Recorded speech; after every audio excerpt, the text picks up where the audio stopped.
O dia mais importante da sua vida não é amanhã, é este. E ele já começou. Antes de você verificar uma única mensagem, antes de abrir as notícias, antes de checar o que aconteceu no mundo enquanto você dormia, existe uma janela estreita, silenciosa, que a maioria das pessoas atravessa sem perceber que ela existe. É o momento entre abrir os olhos e começar a reagir ao mundo. E o que você faz nesse momento define uma coisa que nenhuma agenda, nenhum planejamento e nenhuma produtividade consegue definir por você. Define quem você vai ser hoje, antes de qualquer coisa acontecer com você. A maioria das pessoas perde esse momento todos os dias, não por preguiça, não por falta de fé, mas porque ninguém nunca mostrou o peso real do que está em jogo naqueles primeiros minutos. Marcos 1:35 registra algo que deveria parar qualquer argumento sobre prioridades. O texto diz que Jesus, de madrugada, quando ainda estava muito escuro, levantou-se, saiu e foi para um lugar deserto e orava. Pensa no que isso significa. O Filho de Deus, com todo o poder do universo à sua disposição, com autoridade sobre ventos e mares, com a capacidade de fazer milagres com uma única palavra, escolheu começar o dia assim, no escuro, sozinho, em oração, antes de qualquer pessoa, antes de qualquer demanda, antes de qualquer coisa que o dia pudesse trazer. Se Jesus precisava disso, o que isso diz sobre você e sobre mim?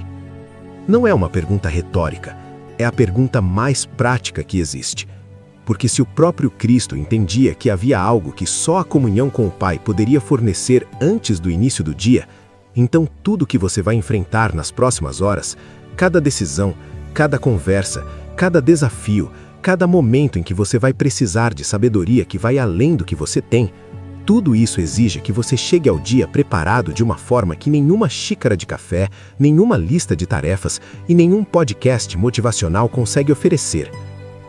Esta oração foi preparada exatamente para esse momento, para ser o primeiro som que você ouve, para ser a primeira voz que fala sobre quem você é antes que o mundo tente te dizer o que você vale, para ser o canal pelo qual Deus entrega nesta manhã tudo o que você precisa para hoje, e apenas para hoje, porque é assim que Ele opera.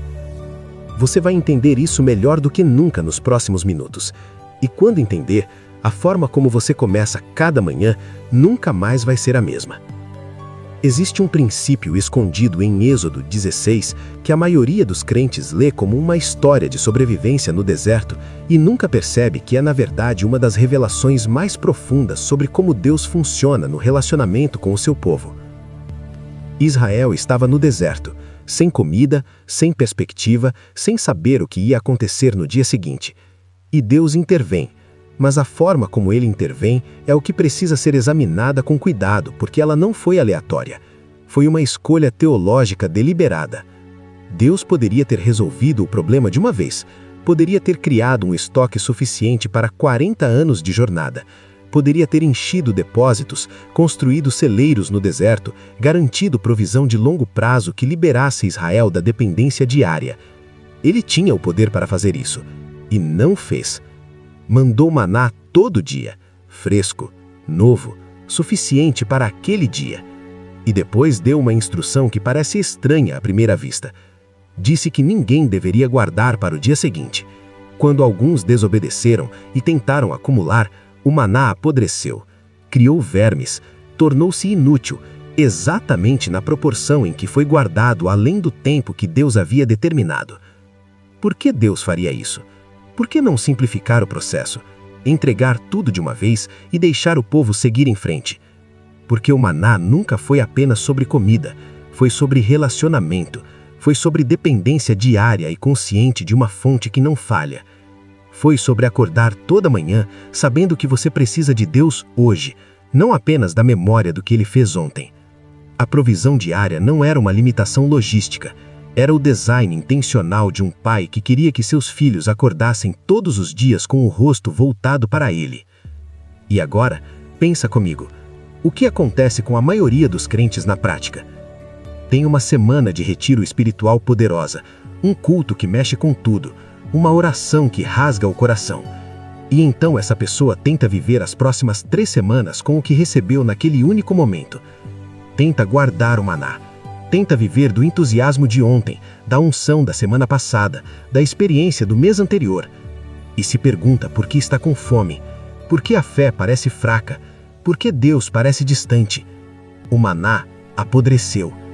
Não porque Deus retirou a provisão, mas porque provisão divina não foi desenhada para ser acumulada, foi desenhada para ser recebida fresh, todos os dias, na mesma postura de dependência e expectativa que Israel acordava no deserto. A oração desta manhã não é uma repetição do que você orou ontem, não é a continuação de uma conversa que ficou pela metade. É um maná novo, força que não existia ontem para você porque não era necessária ontem. Sabedoria específica para os desafios de hoje, que são diferentes dos desafios de ontem. Graça calibrada para este dia, para estas pessoas, para estas circunstâncias que só Deus conhece por completo. Você não pode enfrentar hoje com o que recebeu na semana passada. Da mesma forma que Israel não podia comer o maná de ontem, você não pode operar no nível que Deus preparou para hoje, usando combustível espiritual vencido. E aqui está a parte que precisa assentar dentro de você, antes de continuarmos. Buscar essa provisão diária não é um sinal de imaturidade espiritual. Não é a marca de alguém que ainda não cresceu o suficiente para andar de forma independente. É exatamente o oposto. É a marca de alguém que entendeu que os 40 anos no deserto foram preparados para ensinar. Que a força não vem de dentro. Que a sabedoria não é gerada internamente. Que a graça para hoje só chega quando você a busca hoje. Os maiores homens e mulheres de fé da história bíblica não eram os que tinham mais capacidade própria. Eram os que entendiam com mais clareza que sua capacidade vinha de uma fonte externa, inesgotável e renovada cada manhã. Você está prestes a acessar essa fonte agora. Antes de entrar na oração, preciso que você entenda algo sobre o que está prestes a fazer. Porque a maioria das pessoas chega à oração matinal com uma mentalidade de lista de pedidos. Abre a boca, apresenta as necessidades, fecha com amém e segue para o dia. E há um lugar para petições. A Bíblia é clara sobre isso. Mas existe uma dimensão da oração matinal que vai muito além do pedido e que os sacerdotes do Antigo Testamento entendiam de uma forma que a igreja moderna quase perdeu completamente. Em Êxodo 25, Deus estabelece o padrão do holocausto diário. Toda manhã, antes de qualquer outra oferta, antes de qualquer pedido do povo, antes de qualquer demanda do dia, o sacerdote oferecia um cordeiro no altar, um sacrifício completo, consumido pelo fogo, que subia a Deus como aroma agradável. E este ritual se repetia sem falha todas as manhãs, não porque Deus precisava do cordeiro, mas porque o povo precisava do lembrete diário de quem vinha primeiro. Você não vive mais sob a lei levítica. O sacrifício de Cristo tornou desnecessário qualquer outro derramamento de sangue. Mas o princípio por trás do holocausto matinal não foi abolido pela cruz, foi elevado. Porque agora, em vez de um cordeiro que você traz, você mesmo se apresenta. Paulo escreveu em Romanos 12 que o sacrifício vivo, santo e agradável a Deus é o seu próprio corpo, a sua própria vida colocada diariamente no altar da rendição.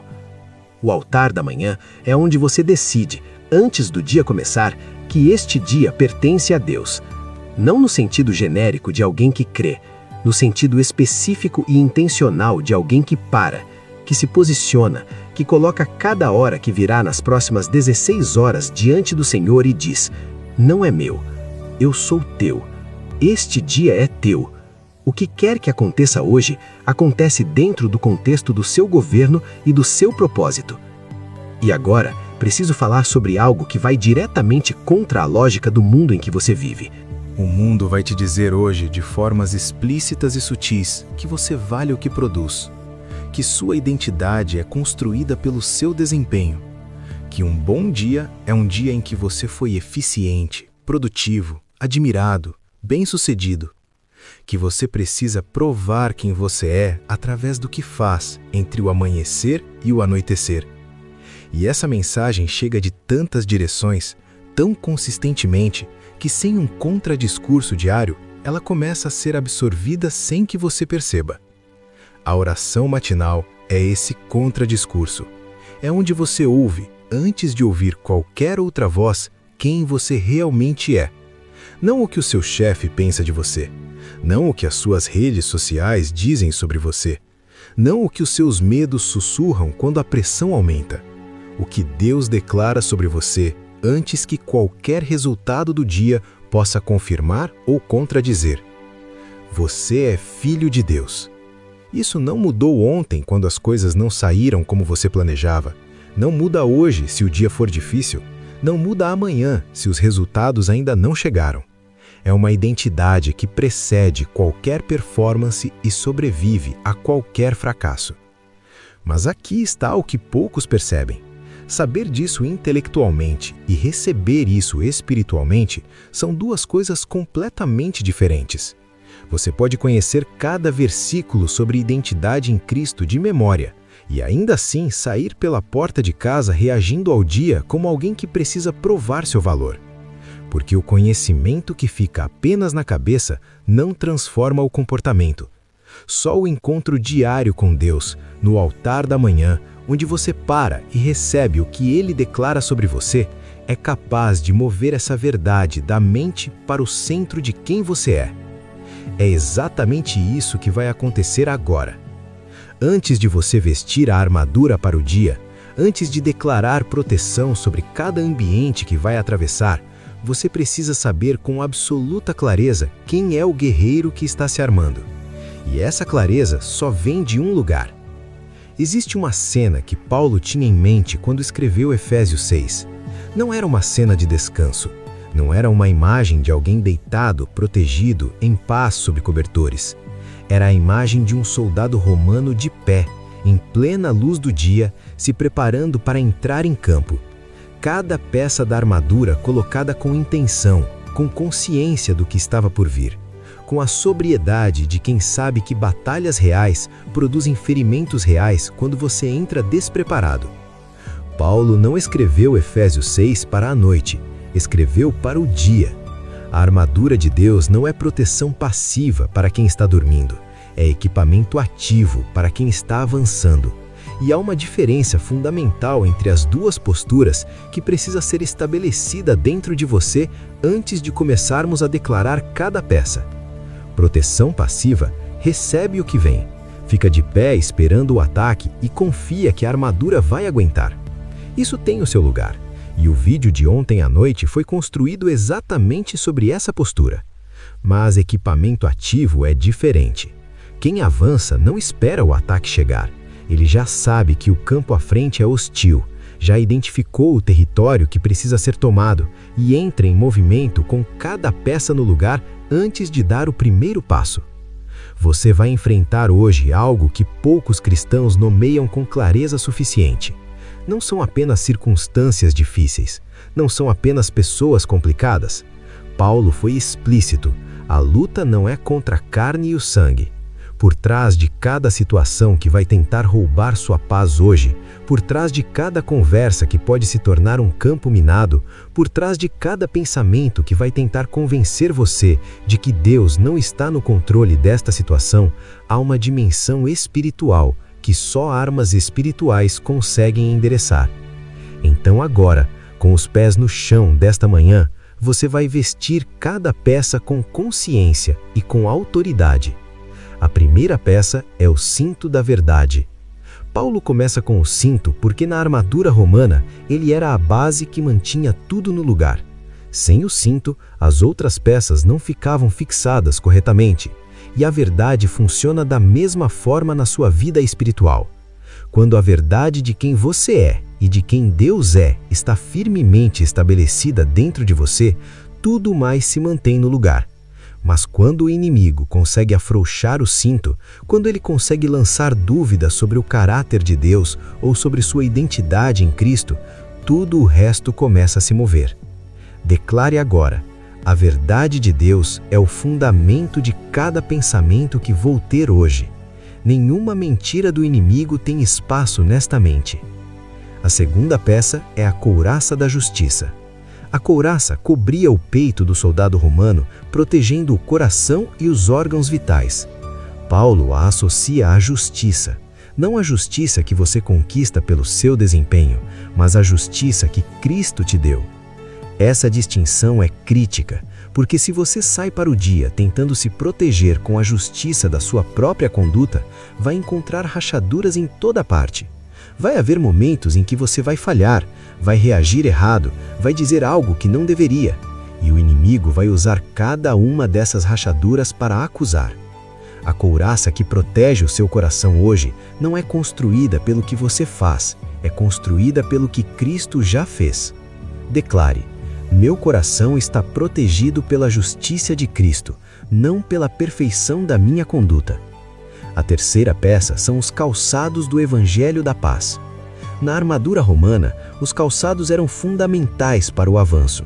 Um soldado sem calçado adequado não conseguia avançar em terreno hostil. Paulo associa os calçados à disposição para o Evangelho da Paz, o que significa que cada passo que você der hoje é um passo com propósito. Você não vai simplesmente atravessar os ambientes do seu dia como alguém que está sobrevivendo. Vai avançar como alguém que carrega algo que o mundo ao seu redor precisa desesperadamente. Cada conversa é uma oportunidade. Cada encontro tem potencial eterno. Declare: cada passo que eu der hoje é guiado pelo Espírito e tem propósito no reino de Deus. A quarta peça é o escudo da fé. Paulo diz que com ele você poderá apagar todos os dardos inflamados do maligno. Todos, sem exceção. O escudo romano era grande o suficiente para cobrir o corpo inteiro, e quando os soldados se uniam com os escudos lado a lado, formavam uma muralha impenetrável. A fé que você carrega hoje não é apenas defesa individual, é a conexão com cada irmão e irmã que está orando esta manhã, que está se posicionando neste momento, que está levantando o escudo de lado a lado. Declare: minha fé está ativa hoje e nenhum dardo do inimigo alcança o que está coberto por ela. A quinta peça é o capacete da salvação. A mente é o campo de batalha principal do inimigo. Não seu corpo, não suas circunstâncias, não as pessoas ao seu redor. A mente. É ali que ele planta dúvida, ali que ele instala medo, ali que ele tenta convencer você de narrativas que não têm origem em Deus. O capacete da salvação cobre exatamente esse território. Não é apenas o conhecimento de que você foi salvo, é a consciência ativa, funcionando durante todo o dia, de que sua mente pertence a Cristo e que você tem a autoridade de capturar cada pensamento e levá-lo à obediência. Declare: minha mente está coberta. Nenhum pensamento que contradiz a palavra de Deus tem permissão de se instalar aqui hoje. A sexta peça é a espada do Espírito, que é a palavra de Deus. E aqui está a única peça ofensiva de toda a armadura. Tudo o que veio antes é proteção, a espada é ataque. E Paulo especifica que é a palavra de Deus, o que significa que a capacidade de avançar espiritualmente hoje está diretamente ligada à palavra que está dentro de você. Jesus usou exatamente isso no deserto quando foi tentado. Não usou milagres, não usou poder, não usou autoridade sobrenatural de forma direta. Usou a palavra. 3 tentativas do inimigo, 3 respostas da Escritura, e o diabo recuou.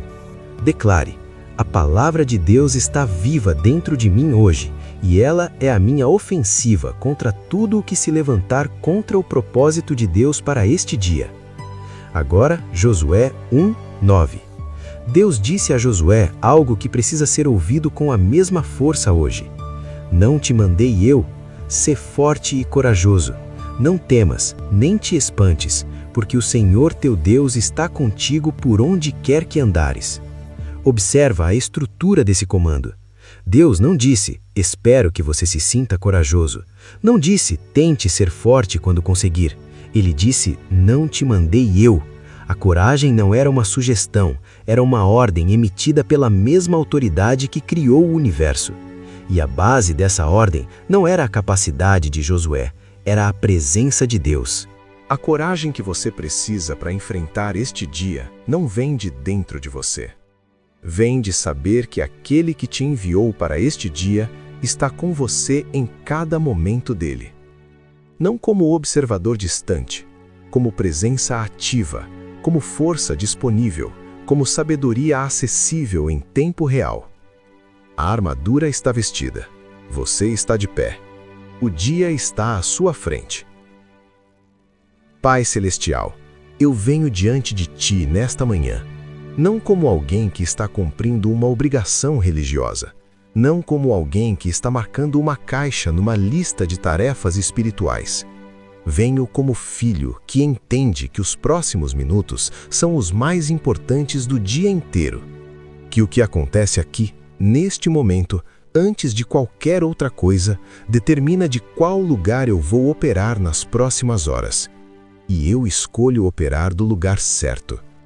Senhor, antes de qualquer coisa que este dia vai exigir de mim, eu preciso ouvir de Ti quem eu sou. Não quem o meu histórico diz que eu sou. Não quem os meus erros sugerem que eu sou. Não a versão de mim que as pressões do dia tentarão construir baseada em resultados e desempenho. Quero ouvir o que Tu declara sobre mim antes que qualquer resultado exista. Antes que qualquer prova seja apresentada. Antes que qualquer medida humana de valor seja aplicada. Tu me conheceste antes da fundação do mundo. Escolheste meu nome antes que eu soubesse o teu. Formaste cada detalhe de quem eu sou com intenção e com propósito. E nada do que aconteceu até hoje, nenhum fracasso, nenhuma decepção, nenhuma versão de mim mesmo que ficou aquém do que eu esperava ser, nada disso alterou o que tu pensas sobre mim. Eu sou teu filho. Essa é minha identidade antes de ser qualquer outra coisa. Eu recebo isso agora, não como conceito teológico, mas como realidade viva que vai governar cada decisão que eu tomar hoje. Quando o mundo tentar me dizer o que eu valho pelo que eu produzo, eu vou lembrar do que tu já disseste sobre mim antes de eu produzir qualquer coisa. Senhor, assim como o maná caía fresco toda manhã no deserto, eu venho agora buscar a provisão que só existe para hoje. Não estou tentando guardar o que recebi na semana passada. Não estou tentando operar com a graça de ontem em circunstâncias de hoje. Venho com as mãos abertas e vazias, porque mãos cheias de ontem não conseguem receber o que tu tens para agora. Enche-me de força que não é minha. A força que Isaías descreve como asas de águia, como corrida sem fadiga, como caminhada sem cansaço. Não preciso entender de onde ela vem para recebê-la. Só preciso reconhecer que sem ela vou operar abaixo do que tu preparaste para este dia. Enche-me de sabedoria para cada momento que eu não consigo ver ainda. Para cada conversa que vai exigir discernimento além do meu conhecimento. Para cada decisão que vai ter mais camadas do que eu consigo processar com a minha própria inteligência. Tu prometeste dar sabedoria a quem pede, liberalmente, sem fazer reprovação. Eu peço agora. Enche-me de graça suficiente para este dia, não para a semana inteira, não para o mês, para hoje, porque tu és o Deus que provê no tempo certo, na medida certa, para a necessidade exata. E eu confio nisso mesmo quando não consigo ver a provisão antes de precisar dela. Senhor, ordena os meus passos hoje. Não apenas os passos que eu planejei, mas os que eu não planejei. Não apenas as reuniões na minha agenda, mas os encontros que vão acontecer sem estar programados. Não apenas as decisões que eu já sei que vou ter que tomar, mas as que vão surgir sem aviso, nas quais eu vou precisar de resposta antes de ter tempo de pensar com profundidade. Provérbios 16 diz que o coração do homem planeja o seu caminho, mas o Senhor dirige os seus passos. Eu aceito isso hoje não como resignação, mas como alívio, porque significa que o sucesso do meu dia não depende exclusivamente da qualidade dos meus planos. Depende da tua fidelidade em dirigir o que eu coloco nas tuas mãos. Há coisas que vão acontecer hoje que eu não consigo prever. Coloco-as agora sob teu governo antes que elas aconteçam. Que nada me surpreenda de uma forma que me tire do centro onde tu me coloca nesta manhã. Que cada desvio do planejado seja um desvio orquestrado por ti. com propósito que eu talvez só entenda mais tarde, mas que eu escolho confiar agora. Senhor, cobre cada pessoa que eu vou encontrar hoje. Cobre as conversas antes que elas aconteçam, porque eu sei que palavras têm peso eterno, que uma frase dita no momento errado com o tom errado pode plantar algo numa vida que leva anos para ser desfeito, e que uma palavra certa, no momento certo, pode mudar o rumo de uma história inteira. Guarda minha boca hoje, não apenas das mentiras óbvias, não apenas das palavras claramente destrutivas, mas das sutis, das que fazem parecer que estou sendo honesto, quando na verdade estou sendo cruel. Das que eu justificaria facilmente, mas que tu não abençoaria jamais. Que eu seja capaz de ver cada pessoa que encontrar hoje como tu a vês, com a paciência que eu não tenho naturalmente, com a misericórdia que eu não geraria por conta própria, com o interesse genuíno no bem delas que só o teu Espírito dentro de mim consegue sustentar além dos primeiros 5 minutos de boa vontade humana. Há pessoas no meu caminho hoje que estão carregando pesos que eu não vejo, que estão com dor que não mostraram para ninguém, que precisam de algo que talvez eu possa oferecer sem saber que estou oferecendo, se estiver atento o suficiente para perceber. Que o teu Espírito me torne sensível a isso hoje, mais do que as minhas próprias necessidades e a minha própria agenda. Senhor, este dia não é meu para sobreviver, é teu para ser vivido com propósito. Eu recuso a mentalidade de sobrevivência hoje, a postura de quem está tentando chegar ao fim do dia com o mínimo de dano possível, de quem está gerenciando as crises em vez de avançar com intenção. Essa não é a vida que tu pagaste um preço tão alto para me dar. Tu disseste em Jeremias que conheces os planos que tens para mim, planos de prosperidade e não de calamidade, planos de futuro e de esperança. Esses planos existem para hoje, não apenas para algum dia abstrato no futuro. Para esta reunião, para esta conversa, para este projeto, para este momento em que eu vou ter que escolher entre o caminho fácil e o caminho certo. Que eu avance hoje, não de forma imprudente, não de forma presunçosa, mas com a confiança de alguém que sabe que foi enviado. Que cada ambiente que eu atravessar hoje sinta a diferença de alguém que carrega a presença de Deus. Não de forma performática, não de forma que exige atenção, mas da forma silenciosa e poderosa de alguém em quem o Espírito habita e opera. Que este dia contribua para algo maior do que eu consigo ver. Que as sementes lançadas hoje, mesmo as que eu não reconheço como sementes, produzam fruto no tempo certo. Que quando este dia terminar e eu fechar os olhos esta noite, eu possa dizer com honestidade que vivi hoje como alguém que sabia de quem era e para o que havia sido chamado. Em nome de Jesus.